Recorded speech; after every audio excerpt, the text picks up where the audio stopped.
My name is Mark Brown. I'm a cinematographer.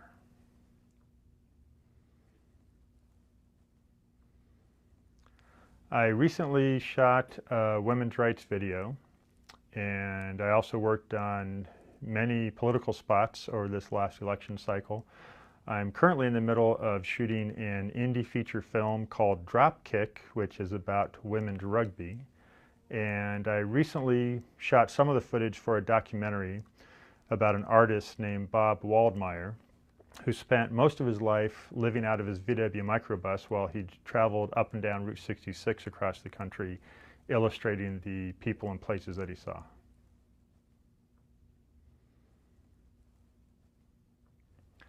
I became interested in movies because I really liked watching movies, and actually my first interest in getting involved in making movies was on the acting side, because I thought that rather than trying to figure out what it is you want to do when you grow up, if you're an actor, one day you can be a fireman, one day you can be an astronaut, one day you can be a doctor. So it seemed like the perfect job because you can do all these different things rather than just picking one. But it didn't take me very long to find out that, for me anyway, it was actually a lot more fun behind the camera. And I tend to have a very technical oriented mind, and so I think that's what really drew me a lot to camera and cinematography.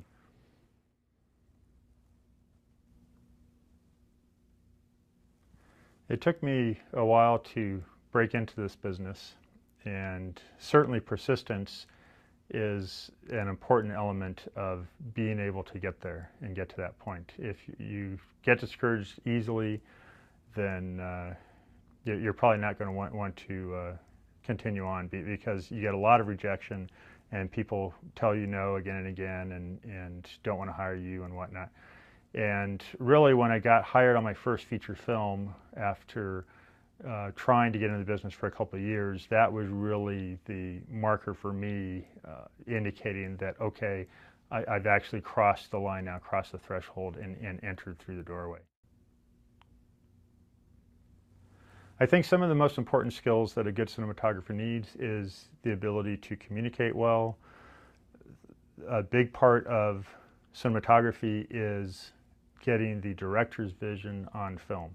So you need to be able to communicate well with the director in order to understand what her vision is, and you also need to be able to communicate well with your crew to implement that vision. You also need to have a very good technical understanding of the filmmaking process, because cinematography is really very technical oriented, even though it does involve a lot of creativity as well. And I also think it's important for a good cinematographer to have a good understanding and overview of the big picture of what it is you're trying to accomplish. The key qualities that I feel really separate a great cinematographer from a good cinematographer, aside of course from the number of zeros on your paycheck, is the ability to have a great vision and the willingness to try something new and different, and really push the edge of the envelope with the technology. Some of the cinematographers who have influenced my work include Greg Toland, who shot The Grapes of Wrath and did the great pioneering work on Citizen Kane. Tonino Dellicoli, who shot The Good, the Bad, and the Ugly. Vilmos Zsigmond, best known for his work on Close Encounters of the Third Kind.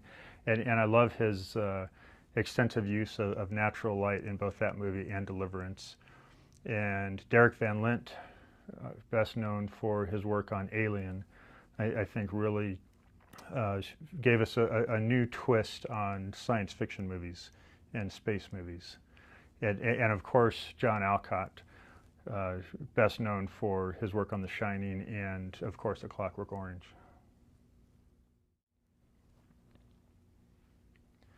I think the digital revolution has really changed the playing field completely. One of the great things that it has done is that it has brought down or eliminated many of the barriers to entry so that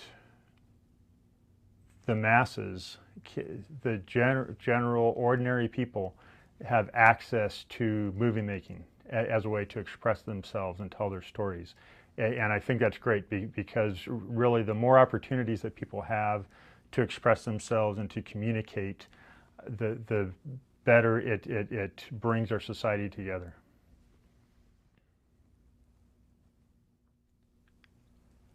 Cinematography has changed quite a bit over the years.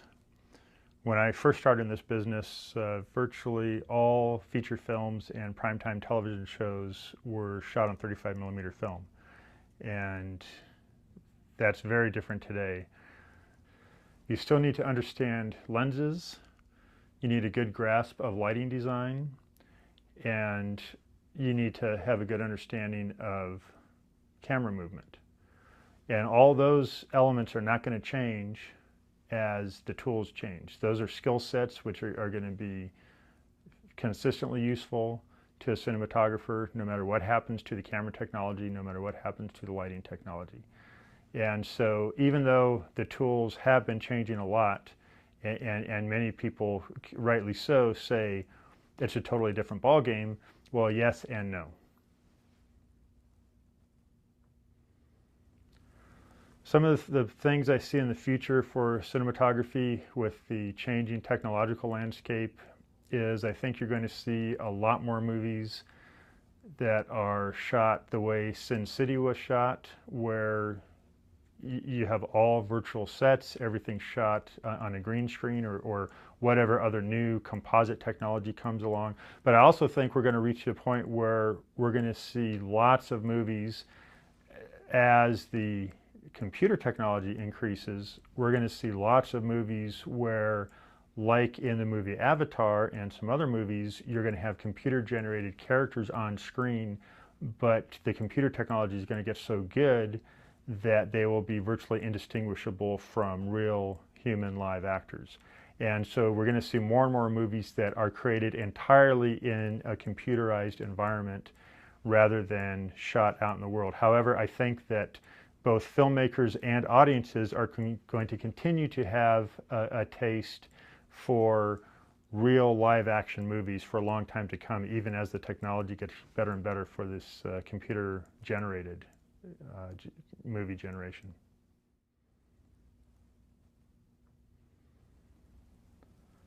My advice to beginning cinematographers would be to turn around and run as quickly as you can, as far away from this business as possible, because it is a crazy mixed up business that is just full of tons of stuff that you just have to put up with and tolerate and heartache and misery and disappointment. And it's probably one of the worst decisions you could ever make, is to work in a crazy business like this. Now, of course, when I tell these up and coming cinematographers this, or any filmmakers for that matter, there's two ways that that's going to be received. One is that people who are not really passionate about it may get discouraged and may save themselves a lot of time and misery by realizing this isn't really what they want to do. But the ones who are passionate for it are not going to get discouraged by something like that, and they're still going to continue on. So for those of you who are still watching the program at this point, who are really passionate about it, or think you are, I would suggest that you spend as much time on movie sets as possible, whether that's student films or professional productions, whether you're shooting or someone else is shooting. Doesn't make any difference. The more time you spend on a set, the more you're going to learn about the process, and pay attention to what works and what doesn't work, and what you like and what you don't like. Because even though this is a highly technical business, it is an art form. And art means there's no right answers. It's a matter of your personal preference, what you like, what you don't like.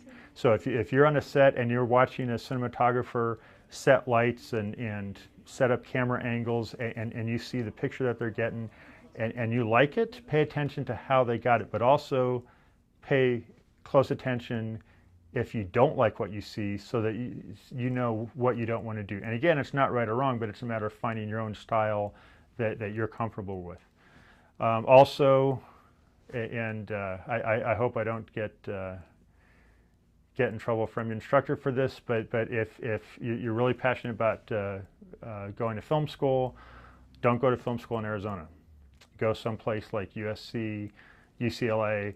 Not just a matter of them being in Los Angeles, and more so they're some of the top film schools, as you probably know, but also there is a big advantage by going to film school in an environment that has a huge thriving film production industry, because you're surrounded by tons of actual work being done and working professionals who are available to come in as guest speakers.